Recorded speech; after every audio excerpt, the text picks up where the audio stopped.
impressed with myself. You know, like how impressed with yourself can you be if you tap somebody with the same move over and over again? Some new guy comes into class and you tap some new guy with the same arm bar you've been hitting people with for 5 years. There's something wrong with you. You know what I'm saying? You should be trying to hit a new move every 3 months. Every 3 months I'm onto some new shit. Or I'm going back to an old concept that I've forgotten about. Right? I try not to get stagnant. This keeps it fresh and fun for me.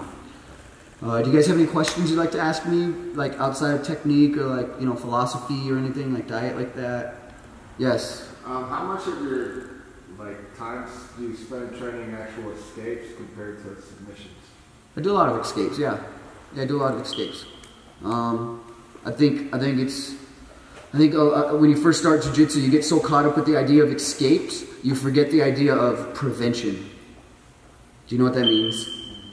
Not escaping the position, not escaping the armbar, preventing the armbar from happening. At first, you're so caught up with like, how do I get out of it? How do I get out of it? And that's great. But I'm at the point now where I'm a little more focused on stopping it in the first place. Because at the level that I compete at, there are no escapes from really good submissions. They know every little way you're going to try to twist and get out of it, and they'll shut it down before you do it. So I found to rely on prevention. You know what I'm saying? Yes, please. This ideal of donkey guard, like, how did that come out of your head, or who did that come from, so that you...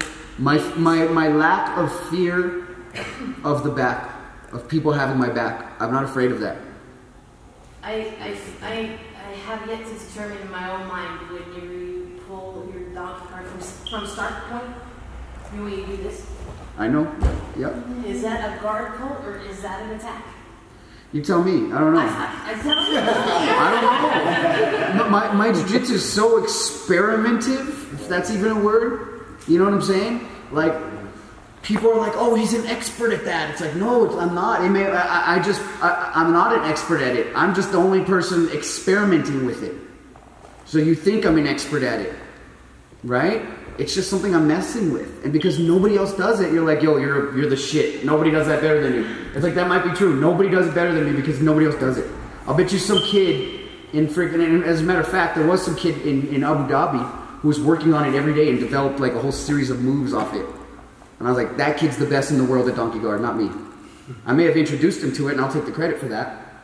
But yeah, I don't think I'm the best at it. And I only have 2 or 3 moves with it. And why did I start doing it? The question you asked me, why did I start doing that, right? Because I'm not afraid of people taking my back. Especially people my size. People my size, I can fend off. I'm an expert at defending rear naked choke, right? So because of that, what do you have to worry about somebody on your back for? The rear naked choke. So if I shut down the rear naked choke, you being on my back only is valuable in the eyes of a ref, right? As far as points go. But if you're going to kill me from there, you're not going to kill me anymore because I know how to stop the death. I know how to stop the choke. So then I stop losing the fear of you having that. And then it goes back to my deep half guard because when people are on my back, I can always escape and find deep half guard. So that's why I started doing this. And here's what would happen. I have this idea of like no boring matches, right? No boring matches. So when I shake hands with a dude and I'm standing here and I'm like, okay, come on, get me. And I'll leave like a leg. I want them to attack me so I can try to hit something and they don't do anything. And they circle me. You know what I'm saying? Like, come here, B. Like, this happened in like 3 or 4 matches, and this is where I came up with donkey guard. I was like, okay, go. And the guy would just circle. And I was like, all right, he's going to do something. He's going to do something. He's not doing shit. I'll push him. I'll do like these like things to antagonize him and egg him on. I'll like do this shit, and I'm like, dude, he's not doing anything. And finally he circled, and I was like, what do you want me to do? Do you want me to just stop moving? Right? So I stopped and I stood here and the guy got behind me and I looked over my shoulder at him and he looks over at his corner. Get him! I was like, are you not going to do anything? And he was just standing there and I was like, fine. That's when I went, and I made sure to get to this. And I took him down and I go to heal. So that's where I came from. Does that make sense? Does that answer your question?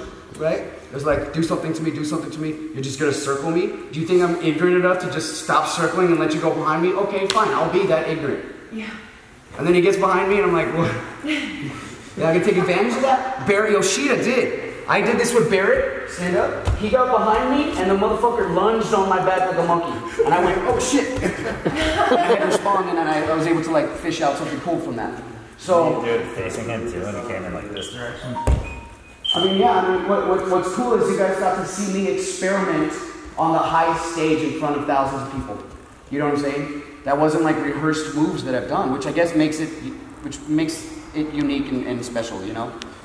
Yeah, I mean, it was, most of the things you see people do in high-level competitions, they've done that shit over and over and over again in training every night for 4 or 5 years, whatever, at least.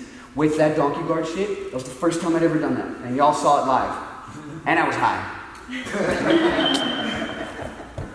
Yeah, I am high. I'm just kidding.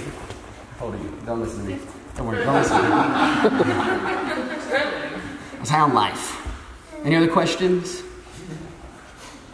If you guys ever come to San Diego, I'm at Victory MMA, and it's in Point Loma, and we have an open door policy. Dean Lister teaches there, so your big ass would have someone to train with.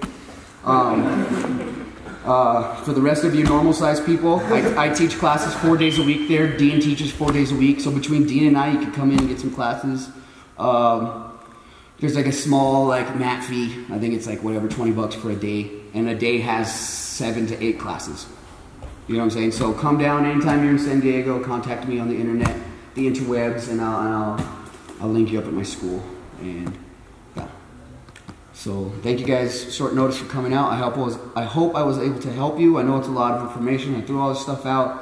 But keep in mind, the shit that I make look easy, I've been doing for 17 years. So don't get frustrated when you try it once and it doesn't look smooth.